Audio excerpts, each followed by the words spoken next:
सबसे पहले तो आप सभी को शुभकामनाएं और बधाई कि भर्ती की प्रक्रिया आरंभ हुई है ना। पात्रता हुई है तो मुख्य परीक्षा भी होगी, मुख्य होगी पात्रता होगी तो आपकी नियुक्तियां भी होंगी, ये भी तय बात है। तो सबसे पहले आपको इस बात के लिए बधाई, क्योंकि इस दिन का सब इंतज़ार करते हैं कि भर्ती आखिर कब आएगी। आज से 2-4 दिन से पहले यही प्रश्न वो रहता था कि भर्ती आएगी कब। अब ये प्रश्न है कि इसको मैनेज कैसे करें, और कुछ समय बाद ये प्रश्न होगा कि पेपर को अटेंड कैसे करें। फिर प्रश्न होगा कि मेंस परीक्षा कब होगी और उसकी तैयारी कैसे करें। फिर सबसे पहला प्रश्न तो था कि फर्स्ट ग्रेड और सेकंड ग्रेड अध्यापक भर्ती के जो स्टूडेंट हैं कि किनको तैयारी करनी चाहिए, किसको नहीं करनी चाहिए। अब देखो, ये प्रश्न एक बनता है कि किसको तैयारी करनी चाहिए, किसको करनी चाहिए और किसको नहीं करनी चाहिए, है ना। मैं बहुत क्लियर बोल देता हूँ और एक और बात बता देता हूँ, ये कंप्लीटली मेरा अनुभव है। अच्छा, आपके जितने भी प्रश्न आए हैं उन सभी का हम समाधान करेंगे, है ना।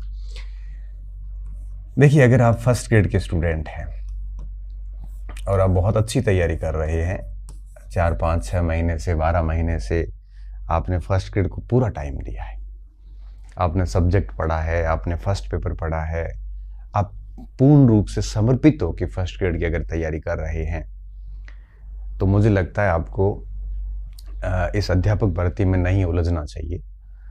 आप केवल फर्स्ट ग्रेड को टारगेट कीजिए। हाँ, इतना मैं ज़रूर कहूँगा कि आप रीट का फॉर्म ज़रूर लगा लेना, फॉर्म लगाने में कोई नुकसान नहीं है, और परीक्षा से 15-20 दिन पहले पढ़ भी लेना, कोई दिक्कत नहीं। 20-15 दिन अगर पढ़ लोगे तो कोई लॉस नहीं है।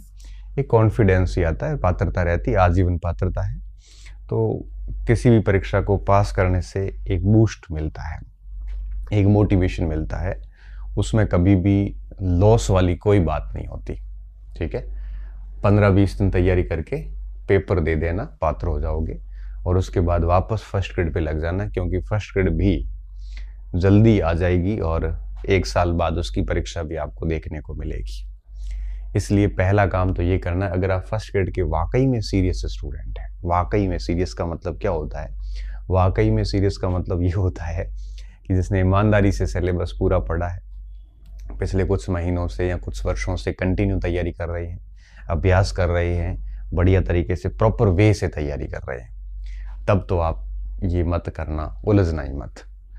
अगर आप फर्स्ट ग्रेड का मानस ही बना रहे हैं, अभी कुछ भी नहीं किया है, आपको लग रहा है कि फर्स्ट ग्रेड अच्छा शुरू भी कर लिए, लेकिन आपको लग रहा है कि होगी नहीं, अंदर से कोई कॉन्फिडेंस नहीं है, कोई सब्जेक्ट पढ़ा हुआ नहीं है, अगर ऐसी स्थिति है तो फर्स्ट ग्रेड के इसकी स्थिति के साथ आप फर्स्ट ग्रेड नहीं बन पाएंगे। तब आप रीट की तैयारी बढ़िया तरीके से शुरू कर दें, क्योंकि फर्स्ट ग्रेड आपके काम की नहीं है। फिर बात आती है ग्रेड सेकेंड की, वरिष्ठ अध्यापक। ठीक है, इनके लिए मैं आपको यही कहूँगा कि जितने भी ग्रेड सेकेंड के स्टूडेंट हैं उनको सीरियसली रीड देना चाहिए। क्यों देना चाहिए? क्योंकि अध्यापक और वरिष्ठ अध्यापक जैसे हिंदी है, संस्कृत है, सामाजिक है, इनकी सिलेबस काफ़ी कॉमन है, तो इनको बहुत सीरियसली देना चाहिए और बहुत गंभीरतापूर्वक तैयारी करते हुए काम करना चाहिए। ठीक है, तो इनको 1-1.5 महीने तैयारी कर देनी चाहिए। सेकंड और ग्रेड थर्ड मतलब अध्यापक और वरिष्ठ अध्यापक, इन दोनों का सिलेबस काफ़ी कॉमन होता है। वरिष्ठ अध्यापक की तैयारी करने वाले स्टूडेंट आराम से अध्यापक भर्ती परीक्षा को पास कर लेते हैं, क्योंकि कोई 20-30% सिलेबस का चेंजेस होता है, ज़्यादा नहीं होता। तो इनको करनी ही चाहिए और बहुत ही कम से कम 1-1.5 महीने तैयारी है वो कर लेनी चाहिए। ठीक है, तो इससे क्या होगा कि इनकी पात्रता हो जाएगी और उसके बाद में फिर मेंस में भी ग्रेड 2 में वापस चीज़ें काफ़ी कॉमन हो जाती हैं, उनको करनी चाहिए। तीसरा आता है अध्यापक भर्ती। ठीक है, अध्यापक जो है, अब उनके तो आपको पता है कि उनको तो करनी ही पड़ेगी, क्योंकि L2 हो चाहे L1 हो, बिना इसके काम चलेगा नहीं। अच्छा, जिनकी पात्रता हो रखी है, जिनकी हो रखी है पात्रता, तो मान लो अध्यापक भर्ती उसकी पात्रता ऑलरेडी क्लियर है, आजीवन वाली। अगर पात्रता हो रखी है तो उनको लास्ट में 10-15 दिन पढ़ के एक बार दे देना चाहिए, 10-15 दिन से नुकसान कुछ नहीं है। इसके बहाने आपका साइकोलॉजी है, मेथड्स है, सब्जेक्ट है, कुछ रिवीजन हो जाएगा। L1 वालों के लिए तो गणित है और आपके पर्यावरण है, भाषा है, दोनों भाषाएं हैं, साइकोलॉजी है, टीचिंग मेथड है, सबका रिवीजन हो जाता है। इसलिए पात्रता अगर हो रखी है तो 15 दिन 20 दिन पढ़ के बढ़िया दे देना चाहिए। और पात्रता अगर नहीं हो रखी है तो पात्रता अगर नहीं हुई है तो आपको ये 3 महीने ही तैयारी कर लेनी चाहिए, ढंग से करनी चाहिए। मैं तो यही कहूँगा, अगर पात्रता आपके पास नहीं है तो आपको किसी भी प्रकार की कोई लापरवाही है वो नहीं करनी है, किसी भी प्रश्न में नहीं उलझना है और आगामी 3 महीने कंप्लीटली पात्रता पे फोकस करना है। और इससे क्या होगा, पात्रता हो जाएगी और पात्रता होने के बाद फिर आप जब मेंस की तैयारी करोगे तो आपको 40% सिलेबस पढ़ा हुआ मिलेगा पात्रता का, और पीछे जो शेष बचेगा वो आपको मेंस के लिए उतना 4-5 महीने का टाइम मिल जाएगा। ठीक है, तो ये बात हो गई। जिनकी पात्रता नहीं है वो आज से ही शुरू कर दे परीक्षा तक, और जिनकी पात्रता हो रखी है वो लास्ट में 15-20 दिन पढ़ के दे दे। और सेकंड ग्रेड है, सेकंड ग्रेड के अंदर आपको यूँ कहिए कि बहुत गंभीरतापूर्वक 1-1.5 महीने तैयारी करके दे। और अगर फर्स्ट ग्रेड में हैं आप तो आप टाइम पास के लिए दे सकते हैं बाकी। और अगर आप फर्स्ट ग्रेड के सीरियस स्टूडेंट नहीं है तो आप अपने आप को इधर डाल दो और वापस सीरियसली रीट दे दो। ठीक है, ये तो बातें हो गई पूरी। ठीक है, तो फर्स्ट ग्रेड वालों को कंफ्यूज नहीं होना है। अगर आपकी शानदार तैयारी है तो फर्स्ट ग्रेड पे डटे रहें, उसमें सिलेक्शन हो जाएगा। आप यूं ही इसकी लालच में मत आना, मैं सिर्फ इतना ही कहूँगा। दूसरा प्रश्न ये था कि पात्र कौन है ना। अगर आप मुझसे ये पूछोगे कि सर पात्र कौन है, तो एनसीटी के नियम ये कहते हैं कि बीएड या बीएसटीसी में अगर किसी ने प्रवेश भी ले लिया है, चाहे फर्स्ट ईयर हो चाहे सेकेंड ईयर हो, अगर वो प्रशिक्षण प्राप्त कर रहा है तो उन सबका उस दौरान वो पात्रता परीक्षा पास करते हैं तो सारे पात्र माने जाते हैं। तो फर्स्ट ईयर और सेकेंड ईयर दोनों ही पात्र है ना। अगर आप ये कहोगे कि सर मैं फर्स्ट ईयर में पढ़ रहा हूँ, मैं पात्र हूँ कि नहीं, वह पात्र है, कोई दिक्कत नहीं है, आपकी डिग्री वैलिड है। अगर आप सेकेंड ईयर में तब भी वैलिड है, फर्स्ट ईयर में है तब भी वैलिड है, डिग्री पात्रता की वैलिड है। हाँ, मुख्य परीक्षा का इनका रूल्स रहता है। कई बार परीक्षा डेट तक चाहिए होता है, कई बार फॉर्म की लास्ट डेट तक मांगते हैं। वो इस बार क्या मांगेंगे, वो जब परीक्षा की मुख्य परीक्षा का जब विज्ञापन आएगा तो उस विज्ञापन में हमें पता चलेगा कि इन्होंने क्वालिफिकेशन की लास्ट डेट क्या मांगी है। ठीक है, ये तो पात्रता की बात होगी। तो मतलब सब पात्र हो गए हैं, जिसने इस बार फर्स्ट ईयर में हो चाहे सेकेंड ईयर में हो, सारे पात्र हैं। और आपका सर्टिफिकेट भी आजीवन माना जाएगा, इसलिए बहुत सीरियसली तैयारी करके आप इसको देना। और पिछली बार भी किसी ने फर्स्ट ईयर के साथ में करी है तब भी उसकी जो रीट है वो मान्य है, फिर भी आप 1-1.5 महीने तैयारी करके दे देना। इससे सिलेबस ही पढ़ा जाएगा, कोई लॉस वाली बात नहीं है। ठीक है, अब बात आती है सर तैयारी कैसे करें। तो मैं तो ये कहूँगा कि इस 3 महीने का जो समय है ये ऐसा समय है जब आप कोचिंग से बचें। क्यों? क्योंकि कोचिंग कब काम करती है, जब आपकी परीक्षाएं 1-1.5 साल बाद हो।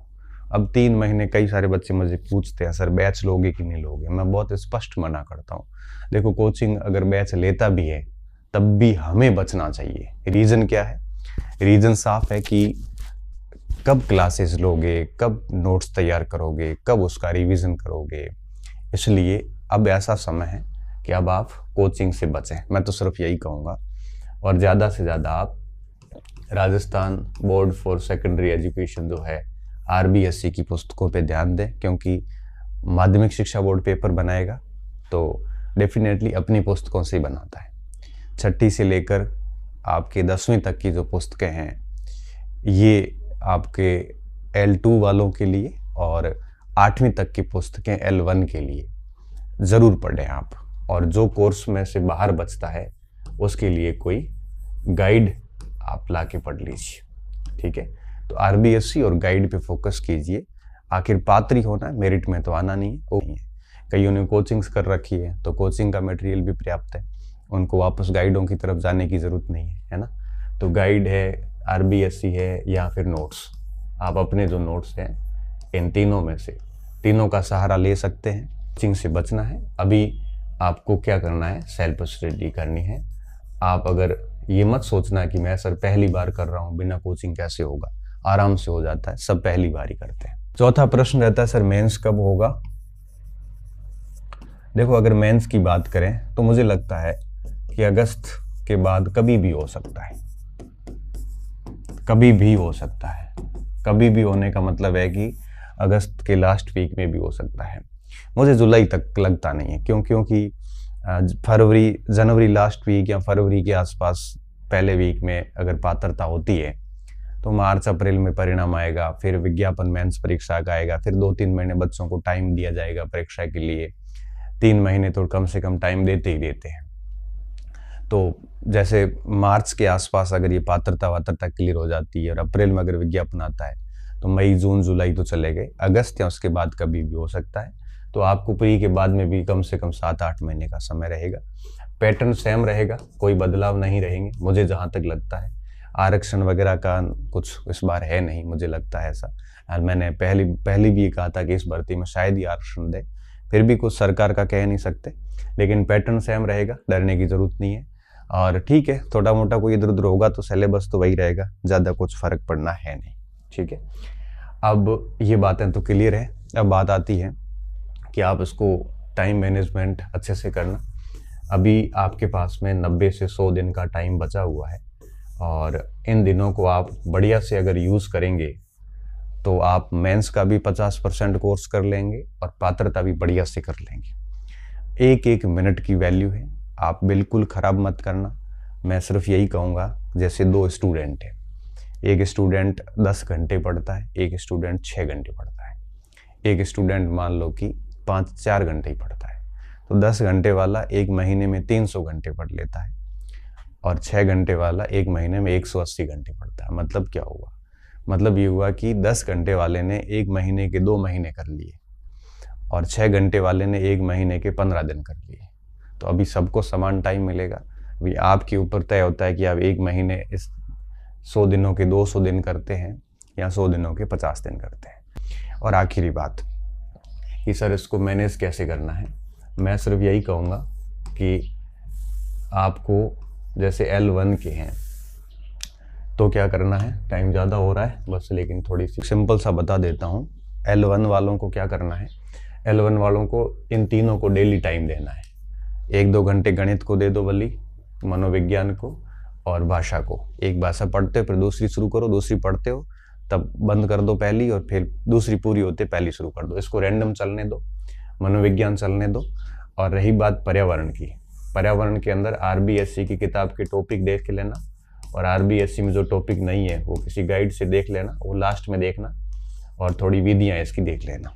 ठीक है, विधियों को थोड़ा देख लेना, बाकी आप ज़्यादा लोड देने की आवश्यकता नहीं है ना। तो दिन के 3 भागों में टाइम बांट दो, गणित पढ़िए, मनोविज्ञान पढ़िए और भाषा पढ़िए। पूरा दिन यही पढ़िए, आप तीनों को घुमा घुमा के पढ़ते जाइए और थोड़ा बहुत समय बचता है तो पर्यावरण को देख लीजिए। अब बात आती है L2 की। L2 की एक तो सब्जेक्ट है आपका SST या जो भी आपका विषय है वो है। इसके लिए आप बेहतरीन सबसे बढ़िया तरीका ये है कि आप RBSC की जो किताब है ना, उनको कंप्लीट करना, क्योंकि इसी से प्रश्न आते हैं। 6ठी से 10वीं तक की सामाजिक पढ़ लो, पूरा पेपर SST का उसमें से आ जाता है। ठीक है, और फिर क्या बचा, फिर ये भाषा बची और मनोविज्ञान बचा। ठीक है, अब जो मनोविज्ञान है वो आप पढ़ते रहिए साथ में। तो आपको क्या करना है, दिन को 3 भागों में बांट दो। 2-3 घंटे आप RBSC को दे देना, 2-3 घंटे भाषा को दे देना, 1-2 घंटे मनोविज्ञान को दे देना। तो देखो पहला और तीसरा जो पार्ट है ये तो आपके मेंस में भी काम आएगा और सेकंड ग्रेड में भी काम आ जाएगा। अगर आप भाषा के स्टूडेंट हैं तब आपकी सभी काम आ जाएंगे साथ में। ठीक है, तो इस हिसाब से इसको मैनेज कर लो। और RBSC के लिए SST, पर्यावरण के लिए RBSC SST हो, चाहे साइंस हो चाहे हिंदी हो, उनके लिए माध्यमिक शिक्षा बोर्ड की किताबें पर्याप्त है, क्योंकि RBSC पेपर यहीं से बनाता है। आपको बहुत ज़्यादा डिटेल में जाने की आवश्यकता नहीं है, क्योंकि पेपर सरसरी तौर पे आता है, बहुत गहरा पेपर नहीं आता और इन्हीं में से आता है। ठीक है, इन्हीं बातों के साथ मैं आज की वार्ता को समाप्त करता हूँ।